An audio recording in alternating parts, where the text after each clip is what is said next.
पुण्यातील जैन बोर्डिंग प्रकरणातील आरोपांनंतर मुरलीधर मोहोळांनी घेतली जैन मुनींची भेट। मोहोळांसमोरच जैन बांधवांची घोषणाबाजी।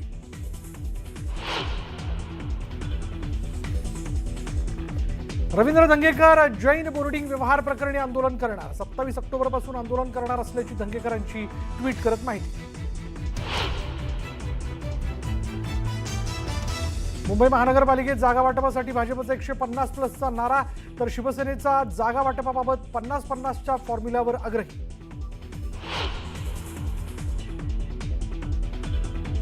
फलटणमधील महिला डॉक्टर आत्महत्या प्रकरणी आयजी सुनील फुलारी यांच्याकडून सातारा पोलिसांची झाडाझडती। पोलिसांवर आरोप झाल्यानं आयजी संतप्त।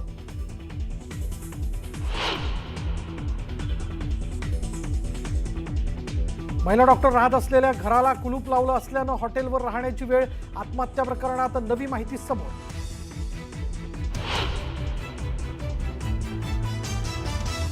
महिला डॉक्टर आत्महत्या प्रकरणातील आरोपी प्रशांत बनकरला 4 दिवसांची पोलीस कोठडी, तर फरार पोलीस उपनिरीक्षक गोपाळ बदनेचा शोध सुरू।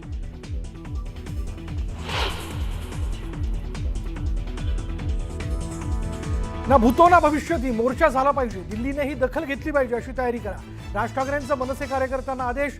मतदार यादीच्या घोळाविरोधात 1 नोव्हेंबरला काढला जाणार मोर्चा।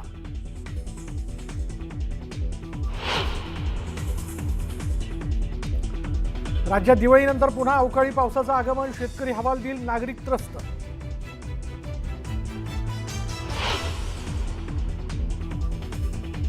रोहित शर्मा आणि विराट कोहली समोर ऑस्ट्रेलियाची शरणागती। रोहित शर्माची शतक तर विराटची अर्धशतकी खेळी।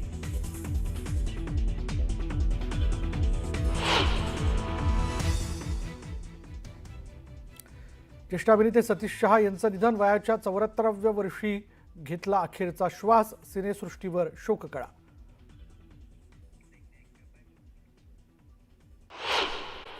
नमस्कार, मी आमिर गद्रे। तुम्ही पाहता न्यूज 18 लोकमत आणि या बुलेटिनमध्ये घेऊया बातम्यांचा वेगवान आढावा। महिला डॉक्टरच्या आत्महत्या प्रकरणातील आरोपी प्रशांत बनकरला 4 दिवसांची पोलीस कोठडी सुनावण्यात आली आहे। आरोपी प्रशांत बनकरला फलटणमधूनच अटक करण्यात आली आहे। महिला डॉक्टरने सुसाईड नोटमध्ये प्रशांत बनकर याच्यावरती छळाचा आरोप केला होता। महिला डॉक्टरची आत्महत्या गुरुवारी रात्री 10:30च्या सुमारास उघड झाली होती, तर आरोपी प्रशांत बनकरच्या कुटुंबियांनी त्याच्यावरील सर्व आरोप खोडून काढले। प्रशांत बनकर हा निर्दोष असून महिला डॉक्टरच त्याला सतत त्रास देत होती असा आरोप त्याच्या बहिणीनं केलाय।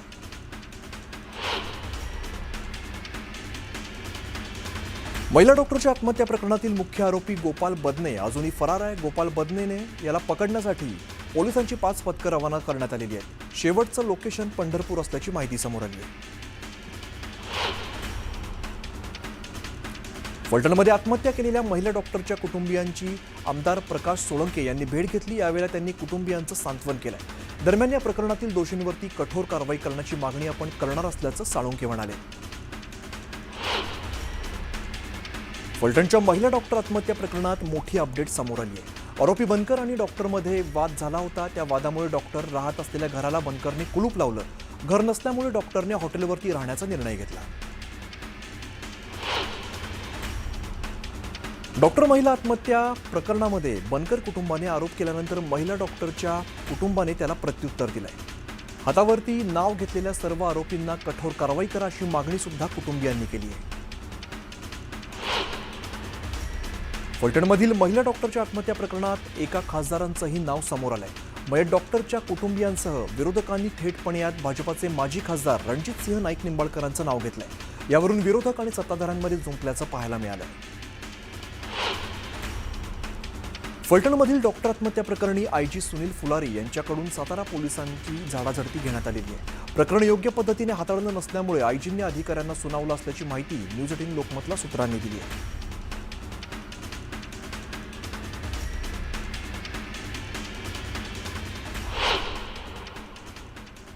फलटण इथल्या डॉक्टर तरुणीच्या आत्महत्येनंतर महाराष्ट्र राज्य राजपत्रित वैद्यकीय संघटना आक्रमक झालेली आहे। या प्रकरणाची चौकशी निपक्षपाती व्हावी आणि दोषींवरती कारवाई करावी अशी मागणी त्यांनी केली आहे। तर ज्या पोलीस स्टेशनबाबत तक्रार होती त्या पोलीस अधिकाऱ्यांकडून हा तपास काढून घ्यावा अशी मागणी सुद्धा त्यांनी केली आहे। योग्य कारवाई न झाल्यास आंदोलनाचा इशारा सुद्धा या संघटनेने दिलेला आहे। त्यांच्याशी बातचीत केली आमचे प्रतिनिधी ज्ञानेश्वर साळोखे यांनी।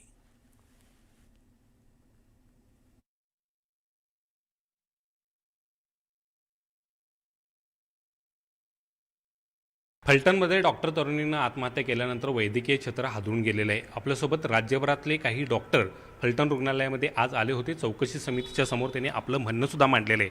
ते डॉक्टर आपल्यासोबत आहेत, त्यांच्याकडून या संदर्भातली आपण माहिती जाणून घेणार आहोत. कारण वैद्यकीय क्षेत्रामध्ये काम करत असताना त्यांना कितपत अडचणींना आहे ते सामोरं जावं लागतं आणि कशा पद्धतीचा दबाव आहे तो सहन करावा लागता. खरं तर या डॉक्टर तरुणीनं आत्महत्या केल्यानंतर आज चौकशी समिती इथं दाखल झाली. तुम्ही सुद्धा त्या चौकशी समितीची भेट घेतली. काय नेमकी तुमची चर्चा झाली? नमस्कार. आम्ही सर्वजण Maharashtra association of gazetted medical officers group A ह्याचे सर्व सदस्य आहोत आणि राज्य कार्यकारिणी म्हणून आम्ही काम करतो आहे. राज्यामध्ये मी कार्यकारी अध्यक्ष म्हणून काम करतो आहे. खरं तर आम्ही कालपासून आम्ही 2 टीम तयार केल्या होत्या. एक टीम संबंधित तरुणीच्या घरी सांत्वनासाठी आणि माहितीसाठी गेलेली आणि दुसरी टीम आम्ही आज फलटण उपजिल्हा रुग्णालयामध्ये आम्ही भेट दिली.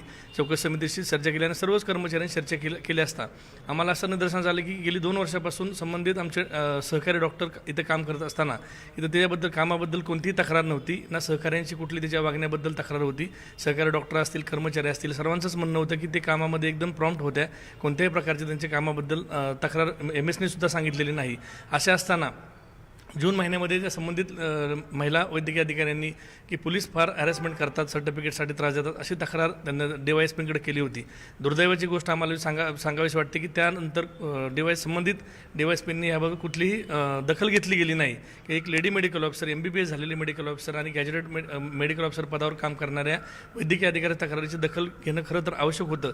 अशी कुठलीही दखल घेतली गेली नाही. उलट जूनमध्ये संबंधित पोलीस अधिकाऱ्यांची तक्रार केल्यानंतर 1.5 महिन्यानंतर त्या संबंधित अधिकाऱ्यांनीच आमच्या वरिष्ठ अधिकाऱ्यांकडे त्या महिला वैद्यकीय अधिकाऱ्याबद्दल तक्रार केली.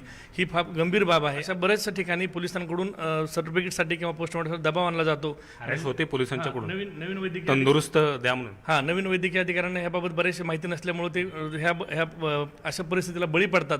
त्यामुळे ह्याबाबत शासनाने एक नक्कीच कायदा केला पाहिजे किंवा गाईडलाईन्स दिल्या पाहिजेत की यामध्ये नक्की नवीन वैद्यकीय अधिकाऱ्यांनी कसं ह्याचा प्रोटोकॉल काय असावा ही आमची मागणी आहे. आणि शासनाकडनं गाईडलाईन आल्या पाहिजे आणि त्यासाठी आम्हाला एक संरक्षण मिळालं पाहिजे वैद्यकीय अधिकारी आणि यांना. आणि खास करून महिला वैद्यकीय अधिकाऱ्यांना रात्री बेरात्री आता ह्याच प्रकरणामध्ये पाहिलं तर त्यांनी दिलेल्या चौकशीमध्ये रात्रीचे पेशंट म्हणजे ते आरोपी घेऊन येण्याचे प्रकार खूप मोठे होते. तर रात्रीचा आणण्यामागं काय उद्देश होता आमचा हा एक प्रश्न आहे. का त्या आमच्या संबंधित भगिनी ज्या आहेत महिला वैद्यकीय अधिकारी त्यांच्या बाबतीत म्हणजे त्यांनी जीव दिला. याबाबत पोलिसांची सुद्धा काही तांत्रिक अडचण असू शकते. नेहमीच कशी काय असू शकते. रात्रीच येण्यामागे आलेल्या बऱ्याचशा ह्याच्यामध्ये रात्रीचे आणलेले प्रकरणं जास्त आहेत. तर या प्रकरणाची चौकशी निपक्षपाती व्हावी असं वाटतं का? निश्चितपणे अशा प्रकरणामध्ये आमच्या भगिनी ज्या आहेत महिला वैद्यकीय अधिकारी यांना न्याय मिळण्यासाठी स्थानिक पोलिसांना यामध्ये इन्व्हॉल्व न करता विशेष पथकामार्फत SID मार्फत याची चौकशी होणं आवश्यक आहे. त्यामुळं कुठलेही संबंध कोणाची आड येणार नाही. त्यांनी निष्पक्ष चौकशी होईल अशी अपेक्षा. Video journalist Sandeep Patil, Dnyaneshwar Salunkhe, news 18 Lokmat, Phaltan, Satara. बुलेटिनमध्ये आता घेऊया बातम्यांचा वेगवान आढावा. मुरलीधर मोहोळ यांनी पहिल्यांदाच जैन बोर्डिंग इकडे जाऊन जैन मुनींची भेट घेतली, जिथे जैन मुनी आणि मुरलीधर मोहोळ यांच्यात चर्चा झाली आहे. मोहोळांनी जैन समाजाला अपेक्षित असा निर्णय घेणार असल्याचं म्हटलेलं आहे. मोहोळ यांनी जैन मुनींची भेट घेतल्यानंतर जैन समाज चांगलाच आक्रमक झाल्याचं पाहायला मिळालं. मोहोळ यांच्या समोरच जैन समाजाने जोरदार घोषणाबाजी केली. त्यामुळे मोहोळांना जैन समाजाच्या रोषाला सामना करावा लागला आणि त्यानंतर मोहोळ यांनी काढता पाय घेतला. जैन मुनींसोबत सकारात्मक चर्चा झाली, मात्र 2 लोक सोडलेली त्यांनी घोषणाबाजी केली असा आरोप केंद्रीय राज्यमंत्री मुरलीधर मोहोळ यांनी केला.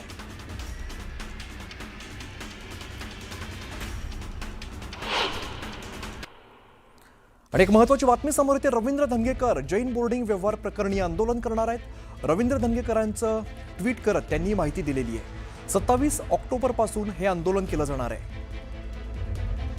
महत्त्वाची बातमी समोर येते. रवींद्र धंगेकर यांनी जैन बोर्डिंग व्यवहाराप्रकरणी आंदोलन करणार असल्याचं सांगितलेलं आहे. धंगेकरांनी तशा प्रकारचं ट्विट करत ही माहिती दिलेली आहे. 27 ऑक्टोबरपासून हे आंदोलन करणार असल्याचं त्यांनी सांगितलंय. जैन बोर्डिंगचा व्यवहार रद्द व्हावा आणि प्रकरणाची कठोर चौकशी व्हावी यासाठी देशाचे पंतप्रधान माननीय नरेंद्र मोदी यांना पत्राद्वारे विनंती करतोय. तसंच 27 ऑक्टोबर 2025 पासून हा व्यवहार रद्द होईपर्यंत मी तमाम पुणेकरांसह जैन बोर्डिंग इकडे बेमुदत धरणं आंदोलन करतोय असं त्यांनी ट्विट केलेलं आहे. तर रवींद्र धंगेकर यांनी जैन बोर्डिंग व्यवहार प्रकरणी आंदोलन करणार असल्याचं सांगितलेलं आहे. रवींद्र धंगेकरांनी तशा प्रकारचं ट्विट केली आहे. 27 ऑक्टोबरपासून आंदोलन करणार असल्याचं त्यांनी सांगितलेलं आहे.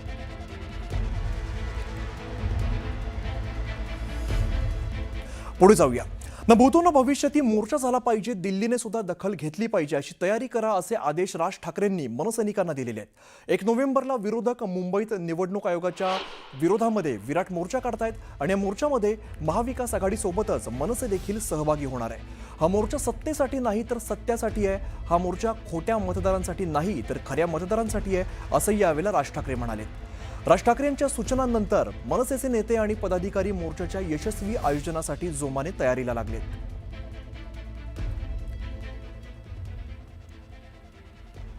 आता बघूया उर्वरित वेगवान घडामोडी. महाविकास आघाडीचे आणि मनसेचे नेते मंगळवारी दुपारी 12:30 वाजता मुंबई पोलीस आयुक्तांची भेट घेणार आहेत. यामध्ये मोर्चाच्या परवानगीविषयी पोलीस आयुक्तांची नेते चर्चा करणार असून परवानगीबाबत मुंबई पोलिसांना पत्र दिलं जाणार आहे. सिंधुदुर्ग जिल्ह्यात आम्ही मैत्रीपूर्ण लढाईसाठी तयार आहोत. शिवसेनेसारखं भाजपानेही नगरपालिका स्वबळावरती लढवण्याची तयारी केली असल्याची माहिती नितेश राणे यांनी दिली आहे. भाजपाकडून सुद्धा सावंतवाडी आणि वेंगुर्ल्यामध्ये बैठका घेण्याचं सत्र सुरू असल्याचं राणेंनी सांगितलंय. दौंड नगरपालिकेत मतदार यादीवरून राडा झालाय. राष्ट्रवादी काँग्रेस पक्षाच्या प्रवक्त्या वैशाली नागावडे आणि वीर धवल जगदाळे हे आक्रमक झाले. मतदार यादीतील नावं कोणतीही पूर्वसूचना न देता दुसऱ्या प्रभागात टाकल्यामुळे या प्रकरणी मुख्याधिकाऱ्यांना जाब विचारण्यात येतो.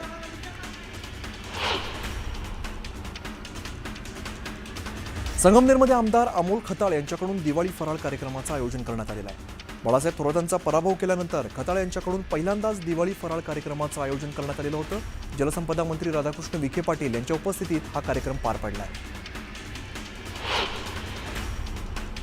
उपमुख्यमंत्री एकनाथ शिंदेंनी दिवाळीच्या शुभेच्छा देण्यासाठी पंतप्रधान मोदींची भेट घेतली. विकासाच्या अजेंड्यावर मोदींशी चर्चा केली तर भेटीमध्ये बाळासाहेबांच्या आठवणींना उजाळा देण्यात आला असं वक्तव्य उपमुख्यमंत्री एकनाथ शिंदेंनी केलं.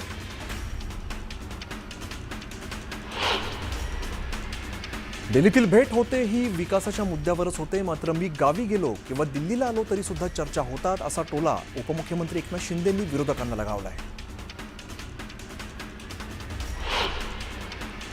महायुतीतील प्रत्येक नेत्याने महायुती जपली पाहिजे. महायुतीत मतभेद होता कामा नयेत. प्रत्येकानंच काळजी घ्यावी असं रवींद्र धंगेकरांकडे पक्षाचा निरोप गेलाय. त्यांना योग्य ती समज दिली आहे असं वक्तव्य उपमुख्यमंत्री एकनाथ शिंदेंनी केलंय. भाजपानं मुंबई महापालिकेसाठी 150 पेक्षा अधिक जागांवरती विजय मिळवण्याचं लक्ष्य ठेवलंय. केंद्र आणि राज्यापाठोपाठ मुंबई महापालिकेत वर्चस्व प्रस्थापित करण्यासाठी भाजपाकडून आखणी सुरू आहे. शिंदे गटाला 65 ते 75 जागा देण्यास भाजप अनुकूल असल्याची माहिती सूत्रांनी दिली आहे. जिल्हा परिषद पंचायत समिती निवडणुकीत आमच्या विचाराचे सदस्य निवडून दिले तर तुम्हाला विकास निधीसाठी कुठेही जाण्याची गरज नाही असं वक्तव्य पुन्हा मंत्री नितेश राणे यांनी केलंय.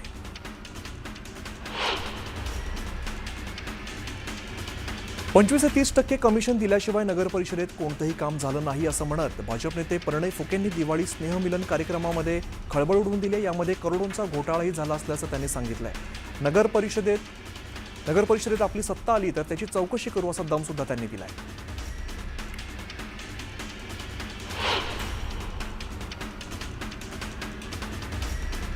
सोशल मीडियाच्या माध्यमातून अल्पवयीन मुलींना आपल्या जाड्यात ओढू पाहणाऱ्या नराधम मोहम्मद अमीनला भाजपाच्या कार्यकर्त्यांनी चोप दिला. या घटनेचा व्हिडिओ समाज माध्यमांवरती व्हायरल झाला असून तीव्र संताप व्यक्त केला जातोय.